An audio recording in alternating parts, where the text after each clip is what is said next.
Our next topic is industrial base of space.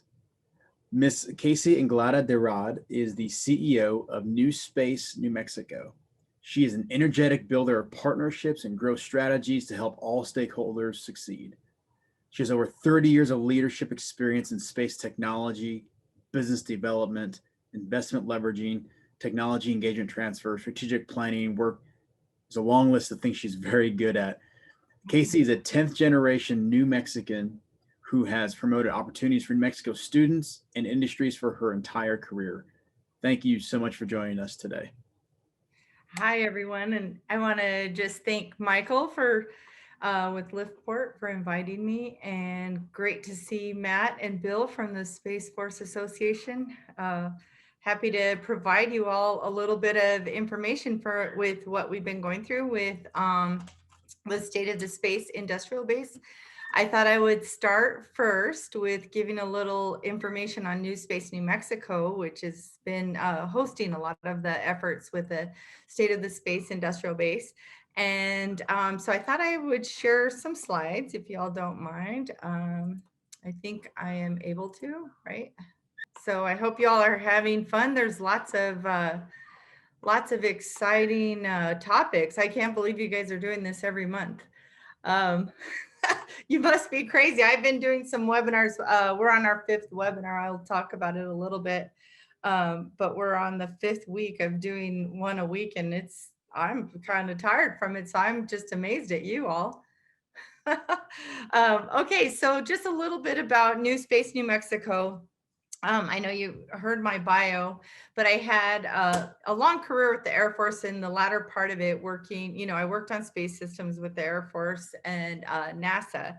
But the latter part of my career was working partnerships, and just saw that there was a need when I did pulled an early retirement, and saw a need to put an organization together that just really helps connect and partnering the DoD that I knew very well, and other organizations in New Mexico like Sandia and Lanel, but really try and figure out how to partner up these federal resources to help the growth of the space industry. And so we say it's new space. We're really trying to tap into this new space era, new space race. And from New Mexico, we just have a lot. We were a leader back in the first space age, and we have a lot of assets to bring to bear in helping the space industry. So our vision is to grow the space industry from New Mexico for the nation. So we're here for the nation, but we're doing it from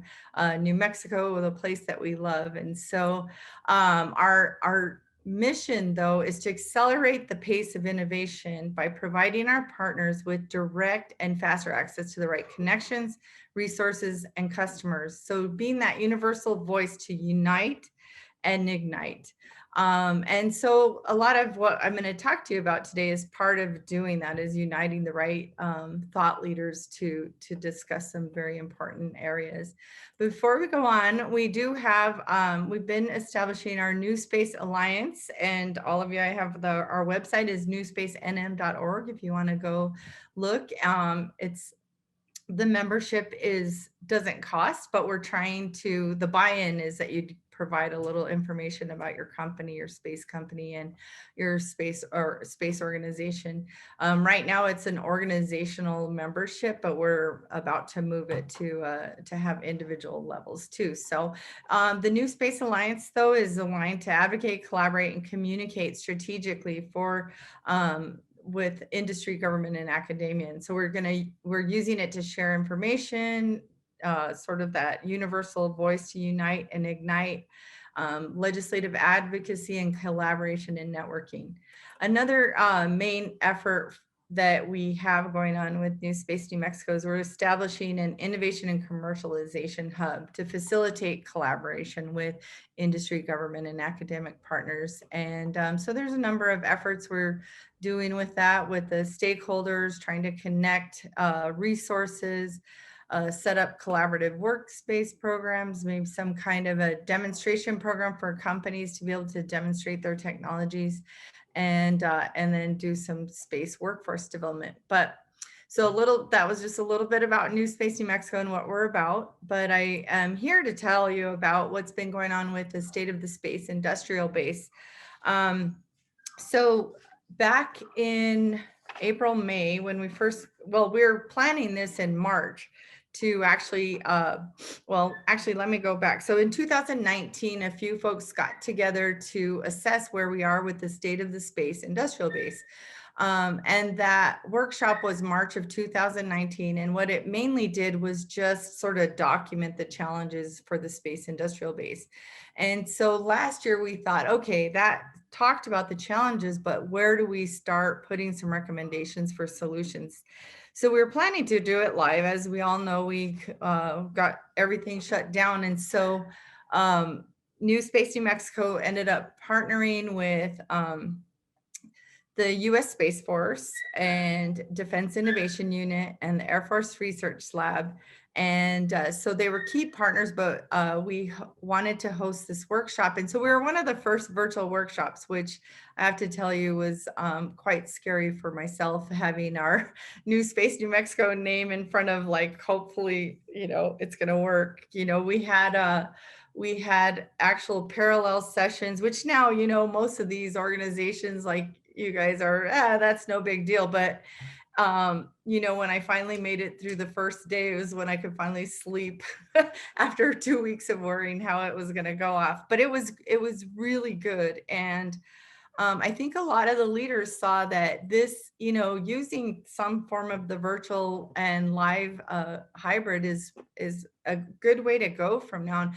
We got excellent speakers because they just had to go dedicate maybe an hour and a half to their half-hour presentation instead of 3 days with travel and so on. So, and a lot of folks talked about how it just really lowered the playing field. So, we ended up with about 150 thought leaders, and they were from, the Executive Office of the President, the Department of Defense, NASA, Commerce, and, we set up 6 working groups, which these are the topic areas that I'm showing in the slide. And folks, we had parallel sessions, but folks really just rolled up their sleeves and, just openly discussed what the problems were and what the solutions were. So it was space policy and finance tools, space information services, space transportation and logistics, human presence in space, and then space power.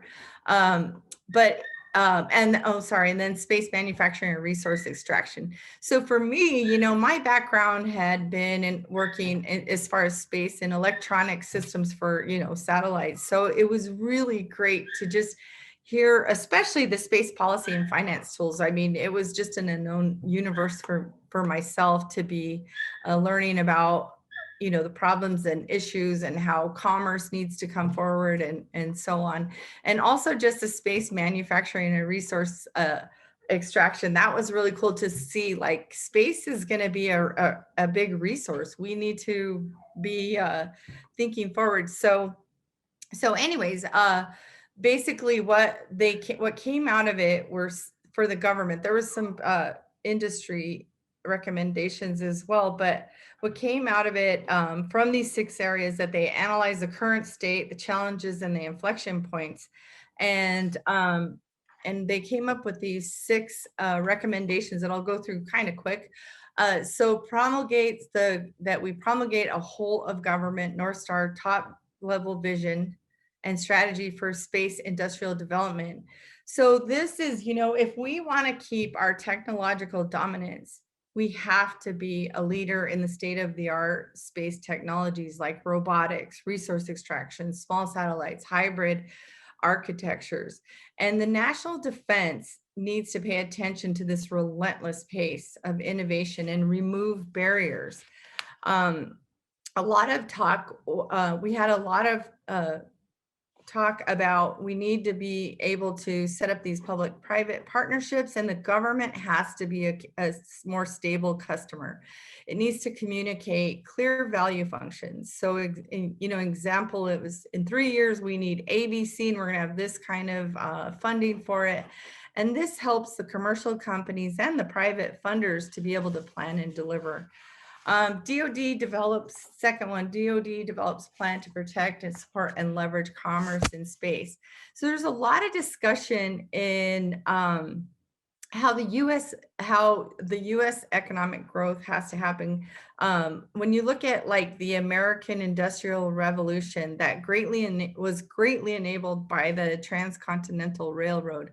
There's a lot of discussion in that about how the government stepped in some public-private funding schemes and was able to open up access to California other than, horse and boat. And so this just really opened up and mobilized the economy. So Bezos has talked about how he wants to support this infrastructure to the moon so that, we easily access to the moon, be able to, do more from space, from the moon. And so the government again can step in like Lincoln did back in the 1800s and to develop that needed infrastructure and access to the moon and beyond. We'd be able to get to on-orbit servicing, communication, navigation. It'd be, and will it be us and our allies in an open and free way? Or, we can figure that out. So the third one is works to economically stimulate the industry tools. So we need to, bring all the tools in the toolbox to this effort. And one of the main quotes came from our NRO friend Jeremy Bannock, where he was saying, the NRO has been looking at like we need to where is my little thing? We want to buy what we can and build only what we must. So the space economy is nascent. So we need to use all these tools. So was discussion of the space commodities exchange and bonds, which are very important to transition these space companies from early investment. But when you're bringing those, that there's set norms and rules and, peaceful use. There's insurance. There's no normalized insurance for space companies that are supported by the market. We need to really work on these different tools. So next is develop the framework for creating wealth and security. We must not become China to lead. We need to continue doing what we are good at. We're innovators, we're open, we're fair. If the US wants to maintain leadership, it must provide that leadership. And we must be this convening platform for our partners and allies to just really not so much move fast, but as my friend Eric Felt says, we need to move with high velocity, which is not just moving fast, but in a good direction. And finally, US government supplies the workforce necessary to fill more than 10,000 science STEM jobs. So Doug Lavero was a presenter and talked about the Artemis program trying to get back to the moon by 2024. And he talked about how they have figured out they have a need for 10,000 STEM professionals to be able to be able to make that goal. We talked about the different issues with STEM, where one, there's a STEM flips where the STEM student starts out in a STEM field but flips shortly after into other career fields and does not finish getting their degree.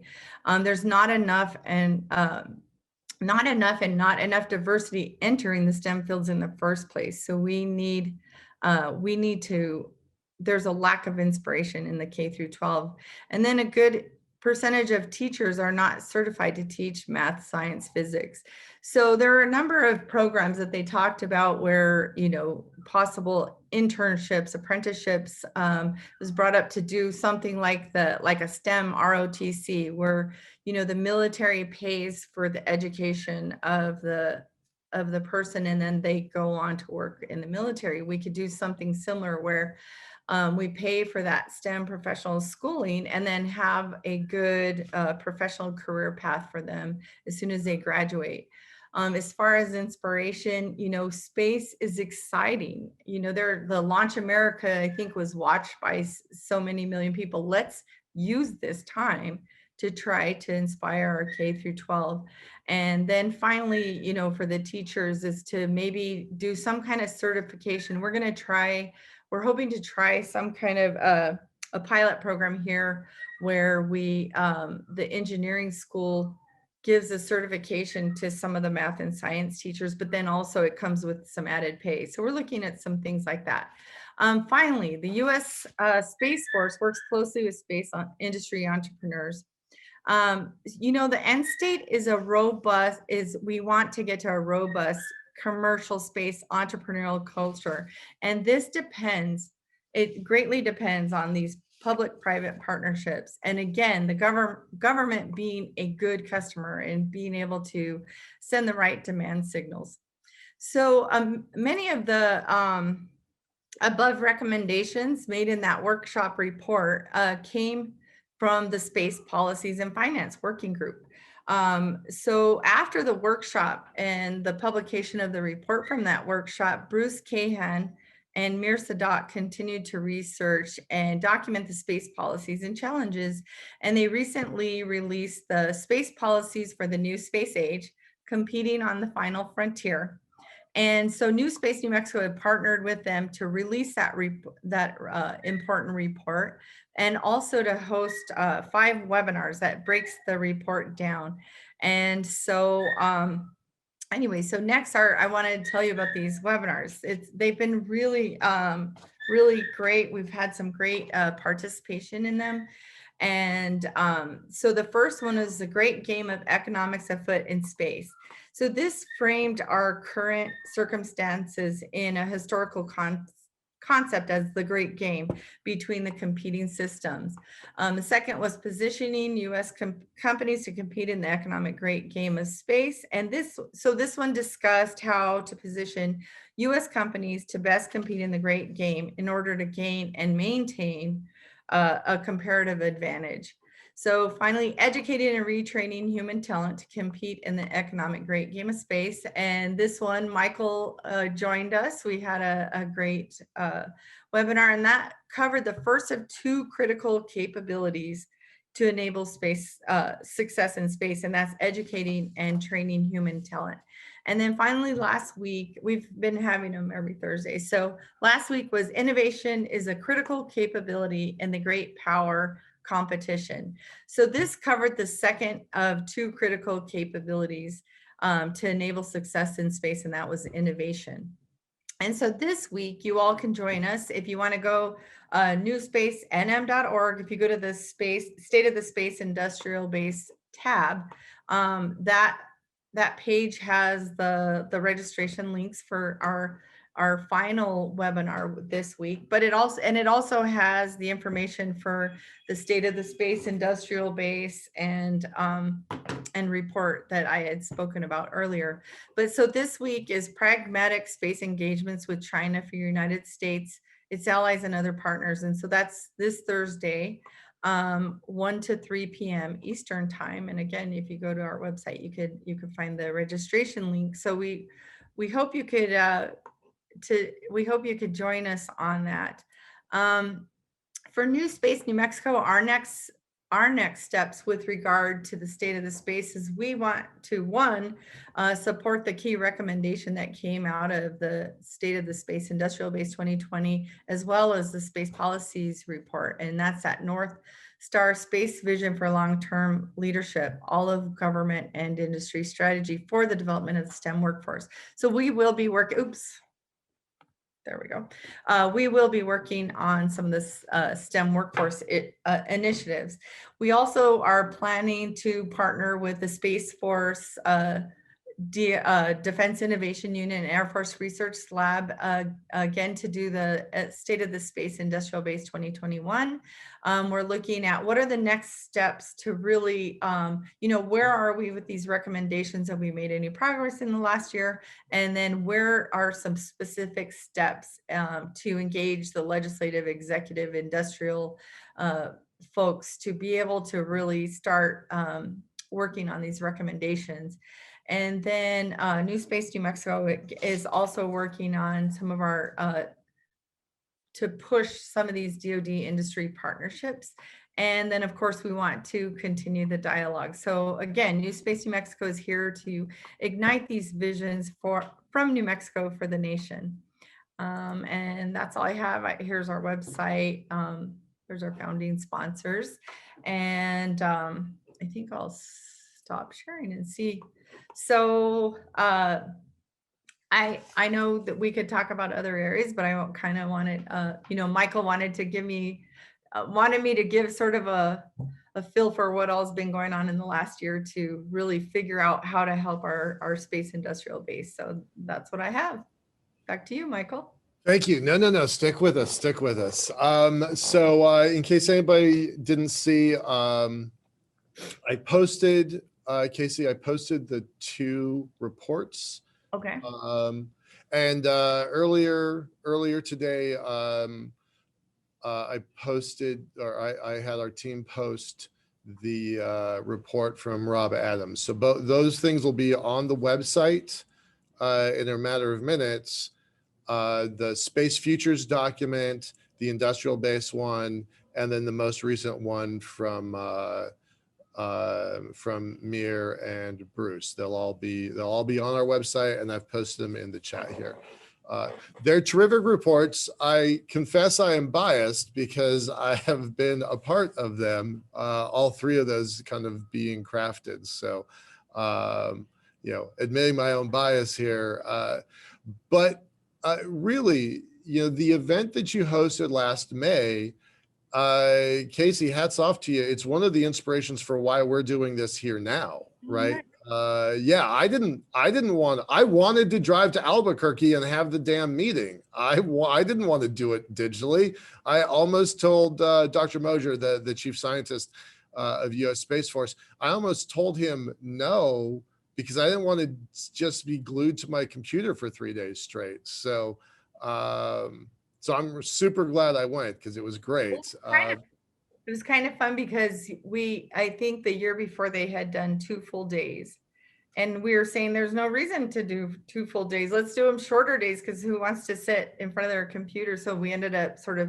doing shorter days, but over 4 days. So it was rough. Candidly, it was rough, but you have inspired this event because of your, kind of being first to do it last year. So, really looking forward to the event that you're going to host. Basically the same thing, but maybe a little bigger, maybe a little bit different. Do you have dates for that yet, or is it too soon? No, we're looking at April, Okay. but we're supposed to have a planning meeting. I told them, let me get through this week, and then we're supposed to set up a planning meeting the next week or the next. So we'll take suggestions on, what should we do next? Because we don't want to keep meeting to talk about what the issues are, the recommendations. We want to get to, okay, we could keep looking at, that bigger vision, and like the space policies report talks about a 2060 vision, and same with the futures meeting that Joel Mosier hosted, I think last year or the year before, or the end of the year before, is, we're not looking at 2060 because we're not going to do much to them, but we have to, if you look at China's Belt and Road Initiative, they have a full plan, but yet you're doing a lot of great things. So we want to see that vision, that far out point, and we know we need to, we've done this where we look at what are the challenges and what are the recommendations, but really now, how do we start putting initiatives or efforts together that's going to make a difference, and really start pulling that all of government strategy together. Yeah, it's so important. I mean, that was one of the key ideas, this whole of government. It's amazing that here we are in 2020 and 2021, and we've never really had that kind of whole of government approach to building out space.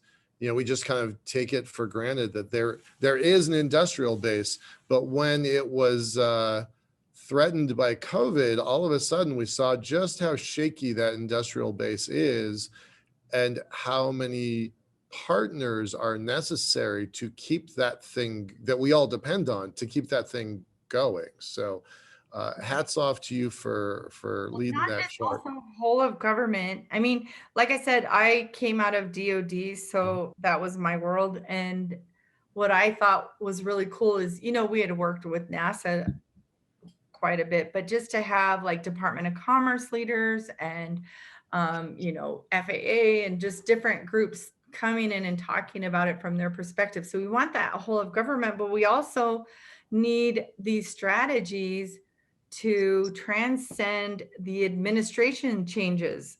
I think we kind of, we're making some progress. We have a new administration and we're really hoping that they hold to some of the progress we made, and we need to have these strategies where it doesn't matter as the administrations change. And that's where we need that further out view. Yeah, absolutely. We talk a lot here about a more near-term vision. 2035 is kind of the end box that we put this conversation in. But we will look at, what can we do now and next year to make 2025 and then 2035 better. So this kind of actionable report that came out of your team and all the other folks that were on that, that meeting, that's really powerful. It has a lot of influence. By my guess, it's just a guess, there's been 6, 7, 8, 9, 10 maybe official policy documents that came out of that meeting. So super influential, everything from 2, maybe 3 policy documents on nuke power in space. So that's a big deal. The new era document that I reference a lot is hugely important. And then those were actually pretty non-controversial. Those were pretty easy to get past the administration and into the National Space Council. But then the more, I would say, forward-looking things like the exchange, the commodities exchange for space, I mean, that is a vitally useful tool. Still hasn't gotten all the support that we wanted to have. But do you have any updates on that, or is it still kind of in policy limbo? In policy discussion. Discussion. I think there's more and more. I think when Bruce first brought it up, I know for me, I was like, okay, well, what is that? I'm like Googling commodities exchange. I'm just an engineer, right? And but I think it's getting more and more positive feedback, and I think that we will be able to do it. And even my own delegation has asked me, like, oh, how do we start doing some of these things? So I think we need to, like, next level is be able to get to legislative decision makers, executive decision makers, and be able to start, like, okay, how about we start with this? DIU, SMC, and AFRL have been discussing setting Defense up Innovation Unit, Air Force Research Lab. Yeah, I just want to. They're starting to talk, like, how do we set up, like a bond, or be able to put, a chunk of money that has like these set goals, so that it's not this funding that changes with the, the 5-year, whatever, 5-year defense budget. Yeah.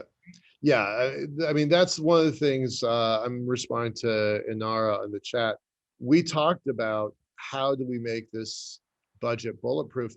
The pushback was, if we start a 5-year planned economy, we are doing the Chinese dance.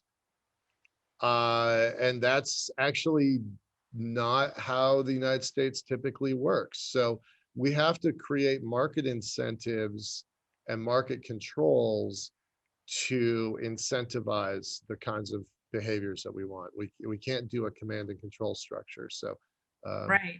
Yeah. Well, I think you should invite Bruce Cahan one of these times to give a little more.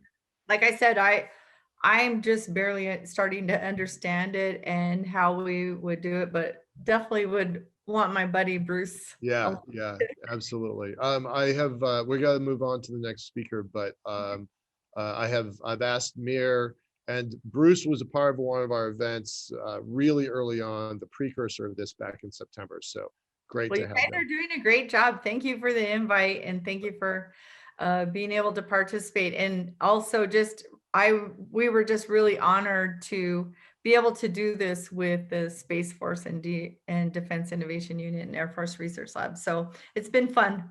Right on. All right. Thanks a lot. Thank Appreciate you. it. Oops. Thank you. Okay, thanks. Yep. Bye-bye.